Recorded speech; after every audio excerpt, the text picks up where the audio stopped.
Hi, it's Steph, and today we're going to do some rearranging of plants. This bed over here, earlier this spring, I had planted a couple of things that I'm not exactly happy with the composition. So I'm going to go ahead and move a plant that I have in another area of the garden, and we are going to switch things up and move things around. Last spring, when I planted up this area here, I had purchased some Brunnera, and Brunnera has a really beautiful silvery foliage. Well, this year in spring, my Brunnera didn't return. For whatever reason, I had 3 of them and the plants didn't make it back over the winter. And that happens sometimes, and it's always a bummer to lose plants. But I felt like I'm missing some of that silver coloring in this area here. So when I went shopping a couple of months ago, I did pick up some Jacob's Ladder, Heaven Sent Jacob's Ladder by Proven Winners, and I thought that the ferny foliage would make a nice contrast in this area. But it turns out that the plants have been really happy in this spot so far, and they've put on quite a bit of growth. And I'm just feeling like the textures and the contrast of the plants, the colors, aren't working. So what I'm going to do is I'm going to go ahead and dig up my Heaven Sent Jacob's Ladder, and I'm going to replace it with my Pulmonaria. Now, Pulmonaria, also known as lungwort, that I have planted in my garden, comes in a number of varieties. The one that I happen to have is called Silver Bouquet, and it's got a beautiful silvery gray foliage, which I think will make a really beautiful contrast with the other plants in this area.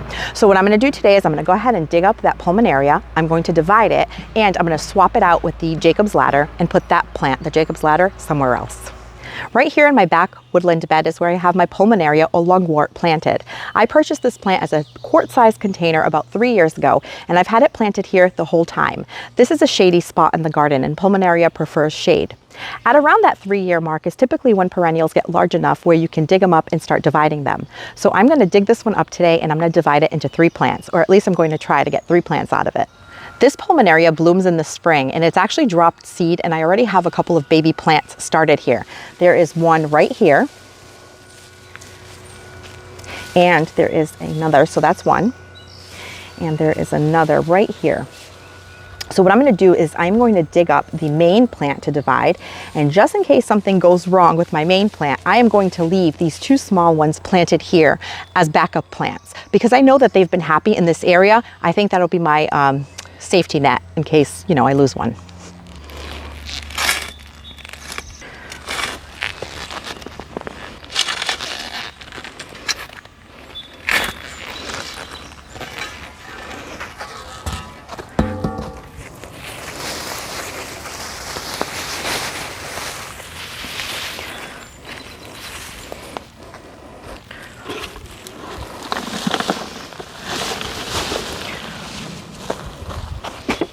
And here is my main plant, and it came up pretty easily. And here I still have the 2 baby plants that I'm going to leave in the ground.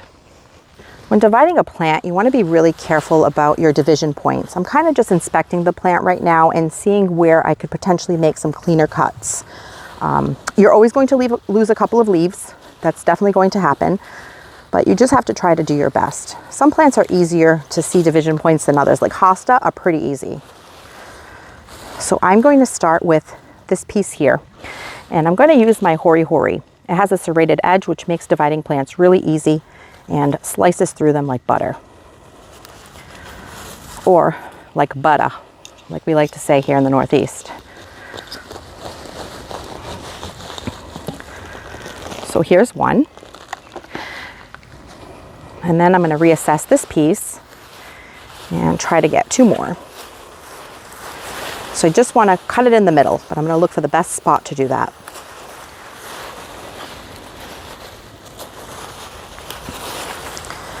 All right, you just want to make sure you get a good amount of roots with each section.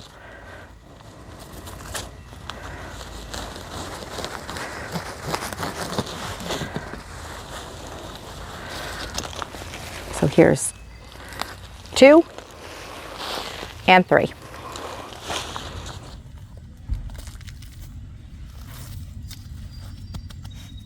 You can see here how my Heaven Sent Jacob's Ladder is just really filled in and crashing into this guacamole hosta, and it just looks like a whole lot of green in this area. So I'm going to go ahead and move these out of here, and we're going to play with the arrangement of the Pulmonaria.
I've started to dig my holes here in my woodland bed for my Jacob's Ladder transplants.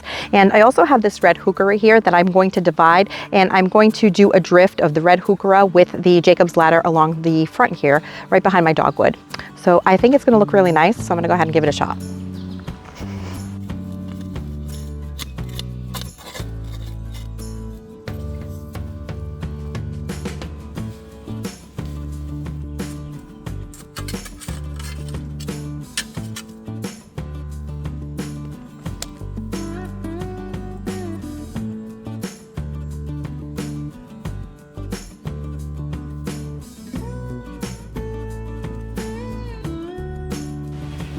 And back here in my woodland bed, I have finished planting the transplants of the Heaven Sent Jacob's Ladder. I put the 3 of them right here in a drift, right underneath and behind my dogwood. The 2 on the sides look pretty perky and nice, but the one in the center I kind of grabbed by the top and snapped a few of the stems, but you know, it should grow back. And in the front here, I had this open space in front of the dogwood. So what I did was I had this variety of lamium called Dragon Prince. It's got a larger foliage, more of a silvery color, and these little purple flowers. I had one prior that I divided, and I placed one underneath that maple there and one underneath the magnolia behind me. So I picked up an extra one this year at the Home Depot to place right in front of this dogwood here so that it can spread as a ground cover. And I think the foliage and color is a nice accent to all of the yellow and green in this bed. I also had a couple of coral bells that a neighbor had given me some years ago. I had 2 of them in this back bed, and I divided each one of them. So now I have 4. I put 2 here. And then you notice I have some ground covers. I have some Burgundy Glow Ajuga and some other variety of lamium. I'm trying to rely heavily on ground covers in this back bed here so that over time I can mulch less. And then the other coral bells you can see right in the distance there. It's now been a couple of hours since I've made these transplants, and I did go ahead and divide 2 of these wildberry heucheras as well. And you can see that the transplants are looking pretty sad. And this is normal. This is usually what happens. 2 things happened here. Not only did I divide these, but I also moved them, and it's pretty warm today. So they're going to look like this for a little while.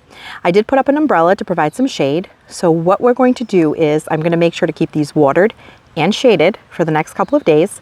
And when it gets cooler this evening and overnight, I will check back in and provide some footage of what they'll look like in the morning once they've had some time to cool off. It is now the next day, and you can see that the Pulmonaria and the coral bells that I divided and transplanted have perked back up. Now this cycle will happen for a week or 2 where they will wilt during the heat of the day, and then they will perk back up after we've had a cool night and morning. And this will go on a little while, for about a week or 2, and then they'll finally start getting acclimated to their new spot and the wilt will stop happening. But you just have to keep them well watered. And I've had to put back my Dollar Tree mesh waste baskets, or my makeshift cloches, because of the bunny boom of 2023.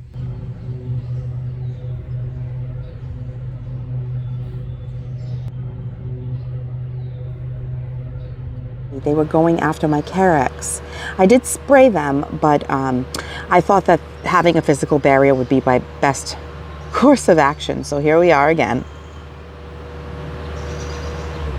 I did move my Pulmonaria from a shady spot in my woodland bed to this corner here that is more part sun.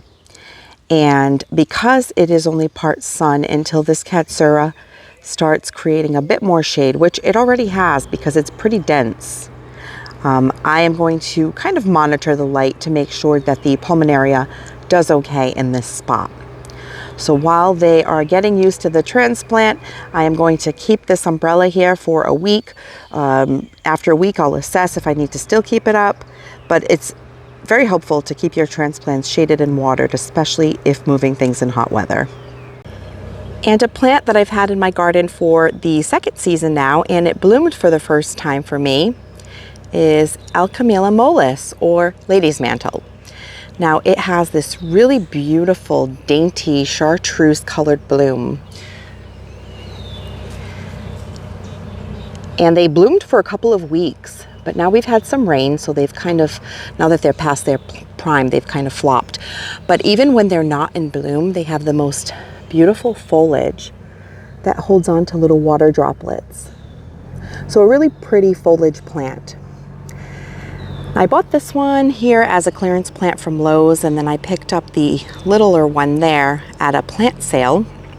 And I actually grew some from seed this year. So I'm going to show you where I'm going to continue the drift. To repeat the theme of the lady's mantle at the entrance of the pathway here, I'm going to go ahead and plant some of the seedlings I'm growing in a drift here of about 3 underneath the autumn moon Japanese maple. And here are my lady's mantle seedlings. I started these from seeds that I purchased at Swallowtail Seeds online, and I used the winter sowing method, and they were really easy to start from seed. So if you wanted to grow some more perennials from seed, Alchemilla mollis, or lady's mantle, is a good one to try. Well, today was another really productive day in the garden. Now, I started early this morning with lifting the Pulmonaria and dividing it and getting it in its new spot. But then it got really warm, and I can't tolerate working in the hot part of the day outside anymore. So I took a break, went inside, did a few things, and then I came back this evening to wrap up. Now, before I went in, I did go ahead and set up this umbrella to provide some shade to my transplants. While it's not ideal to move plants in the summer, it can be done, and I've done it plenty of times before. The important thing to remember is that you want to provide your plants with ample water while they're acclimating to their new growing conditions, and if it's going to be really warm or sunny, provide them with a little bit of shade. So that's what I've done here, and I'm hoping that these transplants start to perk up and acclimate to their new growing conditions over the next week or two. And I'm really excited to see how they do here. So fingers crossed. Thank you so much for spending your time with me, and I'll catch you in the next one.